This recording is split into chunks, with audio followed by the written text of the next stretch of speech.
की सभी किसकी श्रेणी है? ट्रांस हिमालय की। काराकोरम में हम लोगों ने बात की थी कि काराकोरम में कुछ चोटियाँ पाई जाती हैं जिनके नाम क्या होते हैं? K1, K2, K3। लेकिन दो चोटी इम्पोर्टेंट होती हैं जिसमें से एक है अपनी K2 और एक कौन सी है? K4। K2 चोटी सबको पता है, K2 चोटी का नाम क्या है? Godwin Austen. K2 चोटी का नाम क्या होता है? Godwin Austen. ये सभी को पता होती है K2 चोटी। चौथी एक और है K4 चोटी जिसका नाम क्या है? गैसर ब्रूम। ये बताई थी कल की वीडियो में, गैसर ब्रूम। इस चोटी का नाम क्या है? गैसर ब्रूम। तो काराकोरम में दो इम्पोर्टेंट चोटी ध्यान रखनी है। K2, ये पूरे भारत की बात की जाए तो भारत की सबसे ऊंची चोटी है, ध्यान रखना।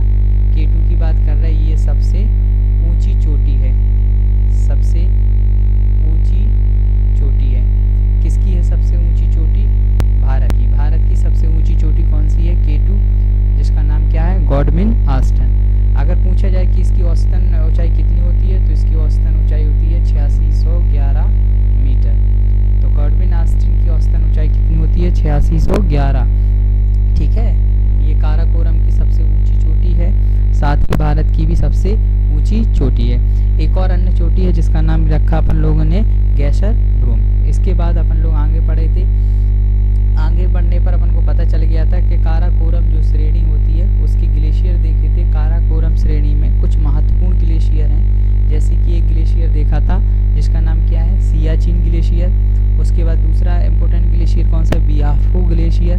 इसके बाद कौन सा था? बाल्टोरो ग्लेशियर। इसके बाद कौन सा है? Hispa glacier. फर्स्ट नंबर पे कौन सा ग्लेशियर है? सियाचिन ग्लेशियर। दूसरे नंबर पे कौन सा ग्लेशियर है? बिहाफो ग्लेशियर। तीसरे नंबर पे कौन सा ग्लेशियर है? बाल्टोरो ग्लेशियर। इसके बाद चौथे नंबर पे कौन सा ग्लेशियर है? Hispa glacier. देखा जाए तो ये कितने किलोमीटर में फैले हैं ये बता चुके थे। तो ये सबसे बड़ा ग्लेशियर है जो कि कितने किलोमीटर में फैला हुआ है? 72 किलोमीटर में फैला हुआ है। तो सबसे बड़ा ग्लेशियर कौन सा है? सियाचिन ग्लेशियर, जो कितने में फैला हुआ है? 72 किलोमीटर में फैला हुआ है। इसके बाद कौन सा ग्लेशियर है? बिहाफो ग्लेशियर। ये कितने में फैला हुआ है? तो ये फैला है अपना 63 किलोमीटर में फैला हुआ है। इसके बाद अपना कौन सा है? बाल्टोरो ग्लेशियर। तो ये कितने में फैला हुआ है? अपना 62 किलोमीटर में फैला हुआ है। इसके बाद अपना है कौन सा? Hispa glacier. तो ये कितने में फैला हुआ है? 61 किलोमीटर में फैला हुआ है। ठीक है, तो सियाचिन ग्लेशियर जो कि कैसा ग्लेशियर है? सबसे बड़ा ग्लेशियर है। इसके सबसे छोटा ग्लेशियर देखा जाए तो सबसे छोटा कौन सा है? हिस्पर ग्लेशियर है। ठीक है ना। इसमें हम लोग आगे कुछ और समझते हैं पॉइंट। इसके आगे यहाँ तक अपनी बात खत्म हो गई थी। जैसे ये अपने भारत के उत्तरी दिशा में देखते हैं तो यहाँ पर ये बातें देखी जाती हैं। तो यहाँ पे मान लो ये कौन सी थी अपनी श्रेणी? कौन सी थी? काराकोरम श्रेणी। यहाँ पर देखा तो यहाँ पर एक चोटी दिखाई दी गई थी जो कि जिसका नाम क्या है? K2। और यहाँ पर एक चोटी दिखाई गई थी जिसका नाम क्या है? K4।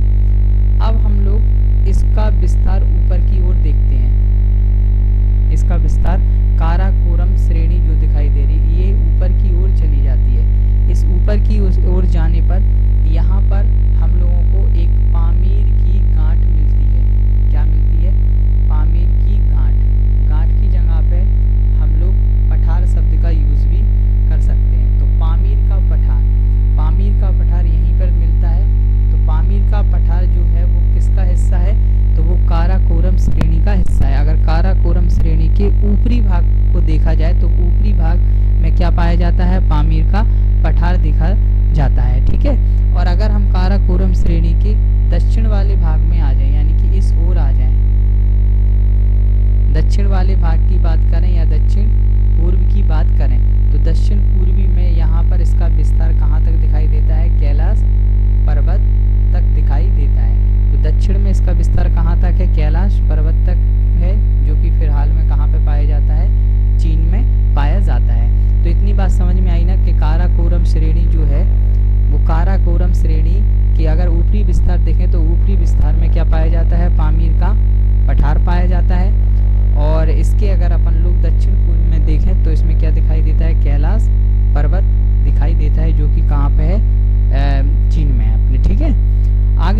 देख रहे हैं और भी कुछ जानकारी होती हैं उसके बारे में देख रहे हैं हम लोग। क्या देख रहे थे अपन लोग? ट्रांस हिमालय। ट्रांस हिमालय में अपन लोगों ने क्या देख लिया था कि किसकी बात कर ली थी अपन ने? काराकोरम की। तो अपन कौन सा पढ़ के फ्री हो गए थे? काराकोरम। काराकोरम, काराकोरम में जो जानकारी मिलती थी वो अपन लोगों ने देखती थी। अब अपन लोग कौन से पे आ जाते हैं? लद्दाख पे। किसकी बात करते हैं अपन लोग? लद्दाख की। दूसरे नंबर पे इसकी जो ट्रांस हिमालय के भाग थे वो कौन से हैं? लद्दाख। लद्दाख की बात करें तो लद्दाख में एक चोटी पाई जाती है और उस चोटी का नाम क्या है? राकापोशी चोटी। उस चोटी का नाम क्या है? राकापोशी चोटी। यह राकापोशी क्यों फेमस है? तो यह लद्दाख की बात की जाए और विश्व की बात की जाए, लद्दाख की बात की जाए और किसकी की जाए? विश्व की। विश्व में भारत भी आ जाएगा। विश्व की बात की जाए तो विश्व की सबसे बड़ी खड़ी ढाल वाली चोटी है। यह विश्व की सबसे बड़ी खड़ी ढाल वाली चोटी है। पूछते हैं पेपर में कि बताएं विश्व की सबसे खड़ी ढाल वाली चोटी कौन सी है? तो विश्व की सबसे खड़ी ढाल वाली जो चोटी है वो कौन सी है? राकापोशी है। राकापोशी चोटी कहाँ पे है? लद्दाख में है। ठीक है, हाँ ये बात ध्यान रखना है। राकापोशी चोटी कहाँ पे है? लद्दाख में। यह विश्व की सबसे बड़ी बड़ी ढाल वाली क्या है? चोटी है। खड़ी ढाल वाली मतलब इस तरीके से, ये इस तरीके से इस टाइप से। तो ये होती है अपनी कौन सी? खड़ी ढाल। खड़ी ढाल वाली चोटी, विश्व की सबसे बड़ी खड़ी ढाल वाली चोटी यहीं पे है। ठीक है ना। और इसमें कोई इतना इसमें इसके अलावा और कुछ नहीं है इम्पोर्टेंट। और उस टाइप नदी वगैरह की तो वो अपन लोग इसके नदी के टॉपिक में समझेंगे। अभी केवल किसकी बात हो रही है? पर्वत की। तो इसमें केवल पर्वत के बारे में हम लोग समझेंगे केवल। ठीक है, तो बात समझ गए थे। इसके आगे बढ़ते हैं अपन लोग। अब आगे अपन लोग क्या समझते हैं? बृहद हिमालय को। सबसे पहले कौन सा हिमालय देखा था अपन ने? वो ट्रांस हिमालय देखा था, जिसके बारे में हम लोगों ने डिटेल में देख लिया था। अब हम लोग कौन से वाले हिमालय को देखते हैं? बृहद हिमालय को देखते हैं। बृहद हिमालय को हम लोग कौन सा हिमालय कहते हैं? महान, सर्वोच्च, हिमाद्री या मुख्य हिमालय भी कहते हैं। बृहद हिमालय को हम लोग क्या नाम से जानते हैं? अगर कोई कहे कि सर्वोच्च हिमालय किस हिमालय का नाम है तो वो कौन सा है? बृहद हिमालय। कोई कहे कि सर्वोच्च हिमालय किस हिमालय का हिस्सा है तो किस हिमालय के हिस्सा है? हिमालय पर्वत का। हिमालय कोई तो अपन लोग 4 भागों में बांट रहे थे, है ना। और इसका ही नाम क्या होता है? हिमाद्री हिमालय। इसको हिमाद्री हिमालय क्यों बोलते हैं? क्योंकि ऊंचाई कैसी है इसकी? बहुत अधिक है। ऊंचाई इसकी कैसी है? बहुत अधिक है। और बहुत अधिक ऊंचाई है तो यहाँ पर बर्फ भी कैसी होगी? बहुत ज़्यादा होगी। बर्फ भी कैसी होती है? यहाँ पर बहुत ज़्यादा होती है। इस वजह से इसको क्या बोलते हैं? हिमाद्री बोलते हैं। मुख्य हिमालय भी बोला जाता है। क्यों? क्योंकि देखने पर इसकी ऊंचाई ही सबसे ज़्यादा दिखाई देती है। इस वजह से इसको क्या बोलते हैं हम लोग? मुख्य हिमालय के नाम से भी जानते हैं। महान हिमालय भी बोलते हैं, सर्वोच्च हिमालय भी बोलते हैं, हिमाद्री हिमालय भी बोलते हैं और क्या बोलते हैं? मुख्य हिमालय। यह यहाँ पर पहुँचना इतना आसान नहीं होता है। इस वजह से इसको क्या बोलते हैं? सबसे ऊंची एवं दुर्गम श्रेणी। ठीक है ना, सबसे ऊंची और दुर्गम श्रेणी। तो बृहद हिमालय क्या है? एक सबसे ऊंची है और साथ ही इसमें क्या है? दुर्गम श्रेणी है। क्योंकि यहाँ पे पहुँचना इतना आसान होता ही नहीं है, पहुँच नहीं पाते। इस वजह से यह ऊंची है और साथ में इसको क्या बोलते हैं? दुर्गम श्रेणी। तो पूछ लेते हैं, बताएं वो हिमालय का वह कौन सा भाग जो सबसे ऊंचा है और दुर्गम है? तो वो कौन सा भाग है हमारा? बृहद हिमालय। ठीक है ना।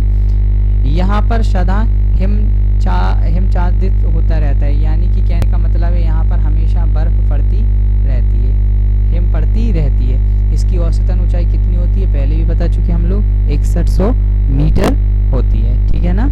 अब इसके बारे में कुछ और जानकारी देखना है हम लोगों को। वो क्या देखना है हम लोगों को? बृहद हिमालय का विस्तार। बृहद हिमालय का विस्तार। लेकिन इसके पहले अपन लोग थोड़ा सा रिवीजन करते हैं। बृहद हिमालय को हम लोग किस नाम से जानते हैं? महान हिमालय, सर्वोच्च हिमालय, हिमाद्री हिमालय, मुख्य हिमालय। ये सभी किसके नाम होते हैं? बृहद हिमालय के। बृहद हिमालय सबसे ऊंचा है और यहाँ पर पहुँचना मुश्किल है, इसलिए यह दुर्गम श्रेणी में आता है। यहाँ हमेशा बर्फ गिरती रहती है और इसकी औसतन ऊंचाई कितनी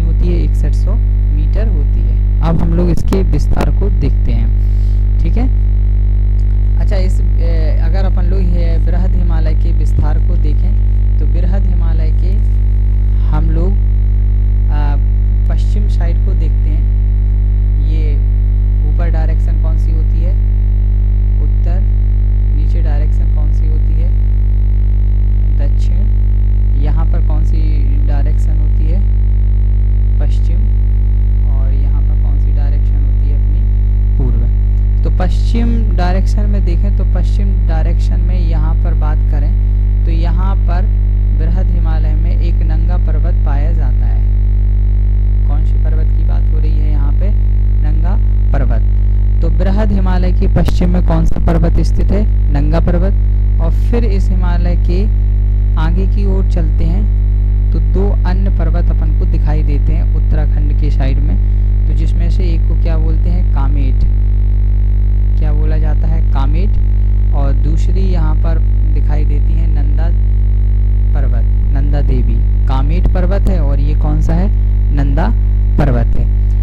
कुछ इम्पोर्टेंट क्या है, अगर हम लोग कामेट पर्वत की, किसकी बात कर रहे हैं? कामेट की। कामेट पर्वत के अगर हम लोग पश्चिम में जाएं, कामेट पर्वत की किस ओर जाने की कोशिश कर रहे हैं अपन लोग? पश्चिम में। तो पश्चिम में इसमें छोटे छोटे से पर्वत और दिखाई देते हैं। वो पर्वत कौन कौन से हैं? बंदरपूंछ, यमुनोत्री, कुछ और दिखाई देते हैं यमुनोत्री। अब जब यमुनोत्री है तो क्या होगी साथ में? गंगोत्री। अब अगर गंगोत्री है तो साथ में बद्रीनाथ,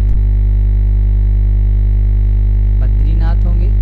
बद्रीनाथ हैं तो फिर कौन से हो जाएंगे? केदारनाथ। और साथ में एक और याद रखना है, क्या? त्रिशूल। इसकी बात करेंगे, त्रिशूल की। तो कितना जरूरी है ये? क्या बात देखी थी हम लोगों ने कि अगर बृहद हिमालय की पश्चिम साइड देखें तो कौन सा पर्वत दिखाई देता है हम लोगों को? नंगा पर्वत। फिर आगे की ओर बढ़ने पर हमें क्या दिखाई देता है? कामेट और नंदा पर्वत। अब हम लोग कामेट की बात कर रहे हैं। कामेट पर्वत के पश्चिम साइड देखें तो हमें